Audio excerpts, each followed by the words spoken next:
Hello everyone, welcome back to the first video of the 24-25 season on my channel. This season I plan on doing a weekly video, a team reveal and a deadline stream as usual. And if there's any other content you'd like to see, I will be consistent, so please let me know. Before we get into the team reveal, I would just like to say welcome back to the channel, and for anyone that doesn't know me, my name is FPL Choi, and last season I had a very good season. I was, for 30 game weeks in the top 100, I was second at one point, and I finished the season, I can say disappointingly, but it was very good in the end, which is 1.8k.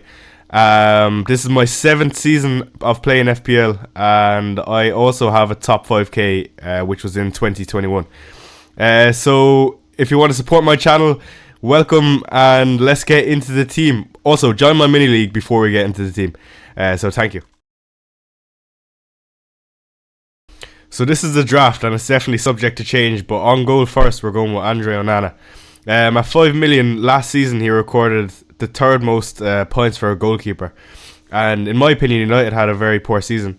And I can't see them being much worse next season. So they're on the way up, in my opinion, and maybe they can be a bit more solid at the back. So for 5 million, I have Onana. Next, we'll go into the back three. The back three, we have Munoz, Trent and Guardiola for City. For me, Trent is almost a no-brainer if you're going without Haaland. For 7 million, you know what you get with Trent each season. This is the first time I think he's been decreased in price.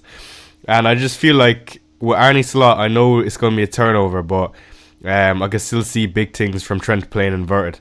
And Slot's teams are usually very attacking. So for 6 million, I feel like Guardiola is a great price. He almost played left wing last season for Pep coming towards the end, and he got a few goals.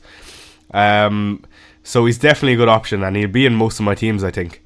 Next is Daniel Munoz, like I said, and for me, under Glasner, Palace have been revolutionised. They were unreal last season, and he's a very, very attacking fullback for Palace. So we'll get into it later, but the goalkeeper and Munoz equate to 10 million, and I feel like there are a lot of different options you can go with. For me, ideally, I'd like Trent and Guardiola. So let's get into the midfield. So to start our midfield five, we have Callum Hudson-Odoi and Arabeshi Eze. Let's start with Eze, I suppose. For 7 million, you know what you get with Eze. Penalty takers, free kicks now with Elise gone. And in general, at the heart of what Ole Glasner's team does. Palace finished the last season very well.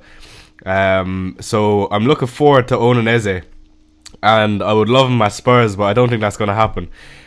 For me, a lot of people will have Eze in their team. He's a no-brainer for me.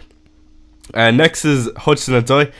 He's an interesting one at 5.5 million, and I can understand if people are not going there, but for me, he fills a nice little gap, and I feel like he could turn around his career if he has a good season this year. So I have no issue having him at all. So next we'll go on to the big three in my team, which is Son, Salah and Nkunku. For me, Salah is almost a no-brainer. In every single draft I've made, he's been in it, and he is the king of FPL after all. I feel for sure in my game week 1 team, with Liverpool's great fixtures going into the season, he will be in my first team. Next we'll go to Nkunku. A lot of people have Nkunku. I feel like he is definitely underpriced in my opinion. 6.5 million. And I don't think people are aware yet of what he can do in that Chelsea team. If he didn't get injured last season, I reckon he would have been at the focal point of what Chelsea do. Of course, Palmer had his breakout season instead, which seeing those two play alongside each other, I think it would be very interesting to see. Nkunku, I feel like a lot will go through him as well, so it won't just be goals, it will be a lot of assists as well. Next we'll go into Youngmin Son.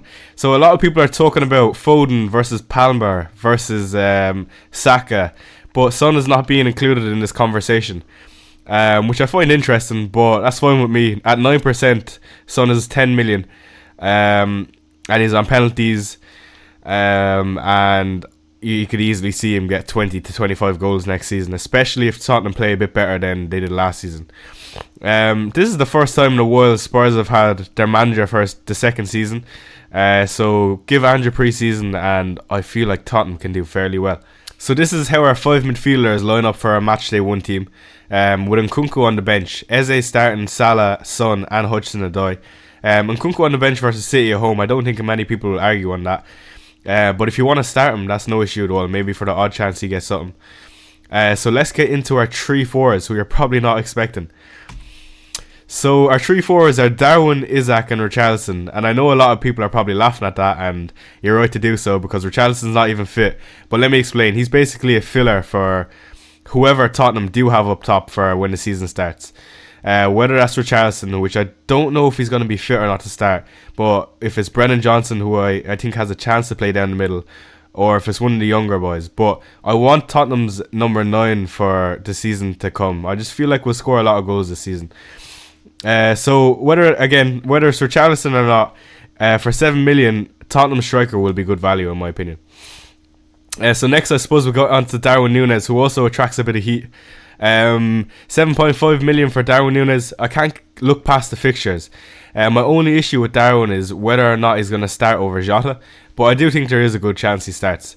And we will know, I assume, before during pre-season, we'll have a good idea what Liverpool's lineup looks like. And of course, down the middle we have Alexander Isak, who I just feel like is unbelievable. I mean, as a player, as an FPL asset, he has it all. And for me, one of the best strikers in the league, probably just behind Haaland. Isak is on penalties. He likes to run the pitch. He gets goals. What else do you want? So for me, it's a no-brainer at 8.5 million. And a lot of people will have him in their team. So that concludes our first 11. And I suppose we'll get onto the bench. We have Turner, who I don't even think is going to play, but for now he's just a filler. Nkunku, of course, and Mykolenko at 4.5, who I feel provides great value. At 4.5, Everton are usually solid, and especially under Sean Dyche, we've seen him do it particularly season after season. So I'm happy to go with Mykolenko at 4.5, and maybe swap with maybe some of the harder fixtures with Munoz. So next we have Ben Johnson, who signed from West Ham to Ipswich.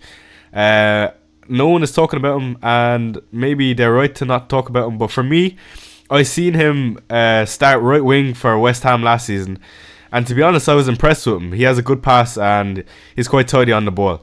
So it'll be interesting to see if he plays on the wing or right back or wing back for Ipswich.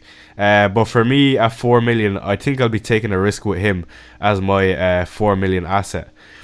So if you like this video and you want to support me, feel free to like, comment and subscribe. Let me know in the comments what you think of Haaland versus no Haaland. And if you want to see me make a draft with Haaland in it, let me know in the comments. So delighted to be back, lads, and thank you for watching the video, and I will see you in the next.